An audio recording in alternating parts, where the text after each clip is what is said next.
यश भारती जी आपके पास आप आ रहा मुझे हूँ। ये जो अपनी बात बात सामने करने आ रही दीजिए। है कि यहाँ एक तरफ कहा जा रहा है कि कांग्रेस में कपड़ा फाड़ प्रतियोगिता चल रही है और कांग्रेस कह रही है कि भारतीय जनता पार्टी भ्रम फैला रही है।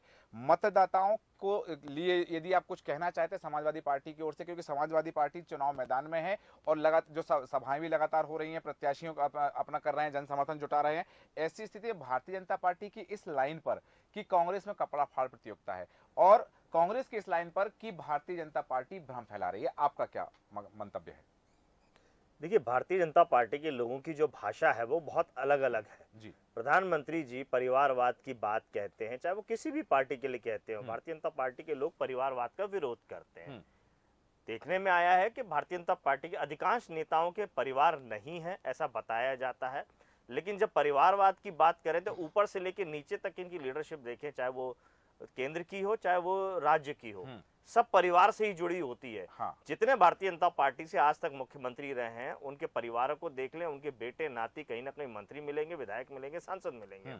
तो ये परिवारवाद का विरोध करना इनका अपना अपना एक क्राइटेरिया है। हमारे यहाँ प्रदेश अध्यक्ष नहीं बनता, हमारे यहाँ राष्ट्रीय अध्यक्ष नहीं बनता, हमारे यहाँ ये नहीं बनता, हमारे यहाँ वो नहीं बनता। तो परिवारवाद की भी इनकी अब परिभाषा जो है इनकी सुविधा के हिसाब से है। अच्छा। उसी तरीके से ये काले धन की भी परिभाषा बताते हैं।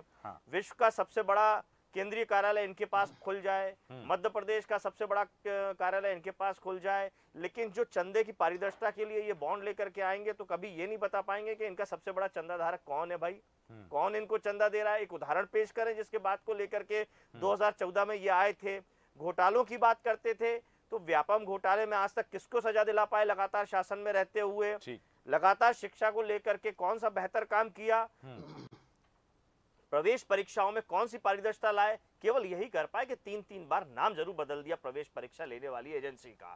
लेकिन भ्रष्टाचार के लिए आज तक किसी को सजा नहीं दिला पाए। ना कोई कायदे का कोई कानून लेकर के आए कि जो नौजवान शिक्षा ग्रहण कर रहा है मध्य प्रदेश के अंदर, नौकरी की आस करता है, बेहतर स्वास्थ्य व्यवस्था की जो देखता है, जो सुरक्षा की बात देखता है, वो माहौल कुछ भी नहीं दे पाए।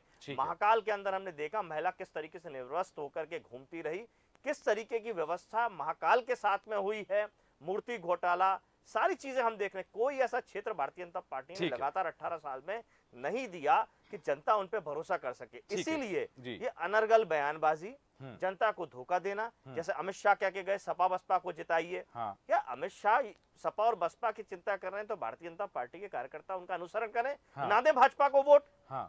अनुशासित पार्टी है, अनुशासन में रहे, मान जाए उनका कहना, मैं स्वागत करूंगा उनके अनुशासन का।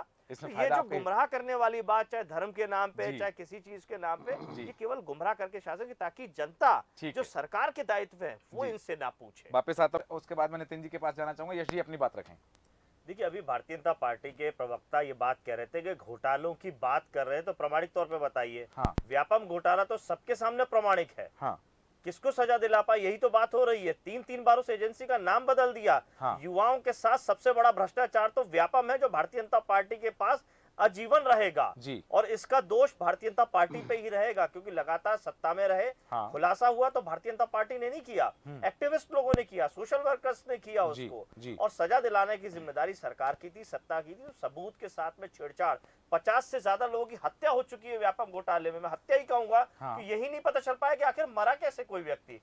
तो इस बात के लिए बात ही नहीं करना चाहते। दूसरी बात जो मैंने आरोप लगाया था कि परिवारवाद को ये अपनी परिभाषा में बताते हैं, जब इनके ऊपर बात, उन्होंने बता दिया हमारे यहाँ मेहनत करके आता है, पता नहीं कहाँ सब्बल चलाते, कहाँ खुदाई करते हैं, कहाँ फावड़ा चलाते हैं, कहाँ गेती चलाते हैं, जो मेहनत करते हैं तब ऊपर पहुंच पाते, बिल्डिंग बनाते हैं। भाजपा कार्यालय शायद इनके वही परिवारवाद के लोगों ने बनाए होंगे, खुद ही लगा करके तब इतना विशालकाय बन पाते होंगे। मध्य प्रदेश के अंदर जो भाजपा कार्यालय बन रहा है, जिसके ऊपर हेलीपैड बनेगा, वो भी भारतीय जनता पार्टी के पूर्व मुख्यमंत्री की औलादे बना रही होंगी, इनके पूर्व सांसदों की औलादे बना रही होंगी, जो मंत्री बने बैठी हैं, जो विधायक बने बैठी है, जो सांसद बने बैठी हैं। तो ये पता नहीं कौन सी परिभाषा लेकर के आ जाते हैं वंशवाद परिवारवाद की।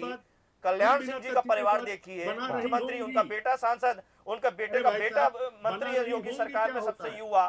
मध्य प्रदेश के अंदर देखिए जितने मुख्यमंत्री रहे सबके बेटों को इन्होंने मंत्री विधायक बनाया। भ्रष्टाचार की हद देखिए। सुरेंद्र पटवा कौन है? जो विलफुल डिफॉल्टर है, यानी जिन्होंने लोन लिया बैंक से, जानबूझ के नहीं भरा, वो चुनाव लड़ रहे हैं, मंत्री बनाए गए हैं। ठीक है। नरोत्तम मिश्रा जी जो निचली अदालत से और फिर सुप्रीम हाई कोर्ट से सजा याफ्ता है कि पेड न्यूज के मामले में थे, फिर भी टिकट देकर चुनाव लड़ रहे हैं। एक और इनके अशोकनगर से है ऐसे जो कभी एससी बन के चुनाव लड़े हैं तो कभी ओबीसी बन के चुनाव लड़े, फिर टिकट दिया फिर चुनाव लड़ रहे हैं। तो ये जनता के साथ लूटते हैं। हाँ। ये जो पिछड़ा समाज है, जो मुख्य धारा में आना चाहिए, उनके साथ चेहरे बदल लेते हैं। कभी एससी बन, एक ही आदमी कभी एससी बन रहा है, कभी ओबीसी बन रहा है। ठीक है, ये भारतीय जनता पार्टी उसको फिर टिकट दे रही है। न्यायालय का विषय है, इस पर हम फिर पुनः चर्चा करेंगे। एक और मजेदार बात सुनिए। इनके केंद्रीय मंत्री हैं सिंधिया जी ने अभी ग्वालियर में एक भाषण दिया कि कांग्रेस पार्टी ने 50 साल में ग्वालियर चंबल संभाग कुछ दिया ही नहीं है। तो भैया ग्वालियर चंबल संभाग का कांग्रेस पार्टी का नेतृत्व कर कौन रहा था? हाँ, 3 साल पहले तक वही कर रहे थे। कैसे कैसे भाजपा में जाते ही पता नहीं कौन सा टॉनिक पिलाया जाता है जिससे झूठ बोलने लगते हैं लोग, या कौन सा ऐसा गमछा पहनाया जाता है भाजपा में स्वागत करते हैं जो गले में आते ही अजीब सी भाषा और अजीब से शब्दावली इस्तेमाल होने लगती है। ठीक है, बिल्कुल। अब ये जो शब्द ठीक है, यश जी अपनी बात रखें। देखिए, भारतीय जनता पार्टी से लगातार सवाल पूछ रही है जनता, लेकिन वो जनता के सवाल से भाग रहे हैं। वो कांग्रेस को आगे कर देंगे, दूसरे क्षेत्रीय दलों को आगे कर देंगे। आपने जो विकास किया उसका जवाब दीजिए ना। शौचालय बनाना ये विकास में नहीं आता है। विकास तो ये आता है कि आपने उसको क्या माहौल दिया है। आज भी एम्बुलेंस पहुंच नहीं सकती है मध्य प्रदेश के कई क्षेत्रों में। बच्चे स्कूल नहीं जा सकते, रास्ते नहीं है, स्कूल की बिल्डिंगें नहीं है, स्कूल है तो टीचर नहीं है, अस्पताल है तो वहां पे चिकित्सक नहीं है। ये राजधानी भोपाल के जो सबसे बड़ा जिला चिकित्सालय है जयप्रकाश नारायण जी के, जिसको हम 1250 अस्पताल बोलते हैं, वहां पूरी सुविधाएं नहीं है। तो जब राजधानी में ये व्यवस्थाएं और सुविधाएं नहीं दे पा रहे हैं, प्राइवेट स्कूल और प्राइवेट कॉलेजों का बोलबाला है, लोग शासकीय स्कूल और शासकीय कॉलेज में नहीं शिक्षा ग्रहण कर पा रहे हैं, महंगी शिक्षा, महंगी स्वास्थ्य व्यवस्था है, तो भारतीय जनता पार्टी स्वीकार करे इस बात को। व्यापम घोटाले की बात करी, भाग रहे हैं उस बात से। सुरेंद्र पटवा बिल्कुल डिफॉल्टर है, क्यों टिकट दिया उस बात को बोले। पेड न्यूज में नरोत्तम मिश्रा निचली अदालत और हाईकोर्ट से दोषी करार दे चुके हैं, क्यों टिकट दिया। एससी और एससी का और ओबीसी का डबल सर्टिफिकेट लेके अलग अलग चुनाव लड़ने वाले को अशोकनगर से क्यों टिकट दिया। मध्य प्रदेश क्यों ऐसे लोगों को टिकट देना है? अगर स्वच्छ छवि की राजनीति, वर्तमान विधायक जिसमें 16 कांग्रेस के हैं, 12 भारतीय जनता पार्टी के और 1 रामबाई बहुजन समाज पार्टी के जो वर्तमान विधायक हैं, उन पर अदालतों में आरोप तय हो चुके हैं। 96 में से 29 पर आरोप तय हो चुके। ये जानकारी दर्शकों को देना चाह रहा था। अपनी बात पूरी करें यश जी। एक नाम और है जी, नीलिमा वर्मा जी, जो धार से चुनाव लड़ती हैं। 2 बार उनका चुनाव रद्द हो चुका है। तो भारतीय जनता पार्टी जो विश्व की सबसे बड़ी पार्टी है, स्वच्छ छवि और पता नहीं क्या क्या वादे और दावे करती है, तो वादे और दावों में ये जो लोग दिख रहे हैं, ये दिखते नहीं है ये अच्छे। ठीक है, एक बिल्कुल वापस